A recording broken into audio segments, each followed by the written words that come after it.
بصح انا واحد الانسان اللي تيق في راسو كنحماق على راسو كنقدر راسو كنقدر القيمه ديال راسي، لكن هذا الشيء ما كيعطينيش الصراحه انني نتكبر على حتى واحد. علاش كنقول هذا الشيء هذا؟ حيت بصح كيكون داك التخوف ديال ولا قمعني. بزاف الناس كيشوفوني عارفيني كندير محتوى، ولكن كيتردوا يجي يقولوا لي بلي عجبني داك الفيديو، عجبتني ديك اللقطه، وقدر نديرو كاع ستوري. كي قلت لبزاف الناس في الكواليس، انا اكبر من انا تجي الشهره وتغيرني. ديجا انا كنثق في راسي وعارف راسي من الداخل، ماشي غنستنى تجي واحد الحاجه ماديه او خارجيه تعطيني قيمه. فاش كنقول للدراري واي واحد خدم على شخصيته من الداخل، على المبادئ ديالك، على العقليه ديالك. ما تحاولش تعطي راسك قيمه بشي حاجه اللي ماديه، مثلا تكون عندك مليون فولوور، ولا انت ولد فلان، ولا عندك سياره فخمه ولا موطور. لا لا لا، ما ممكن نخدم على الداخل.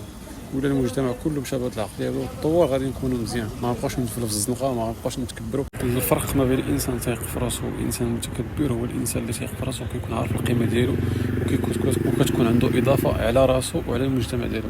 عكس الانسان اللي تيكون متكبر كيقلل من الناس اللي دايرين به، وتيقلب ديما يكون هو النمبر 1، وكيبقى يبرك انا درت، انا فعلت، انا تركت. هذا ما كان. الله يمسيكم على خير.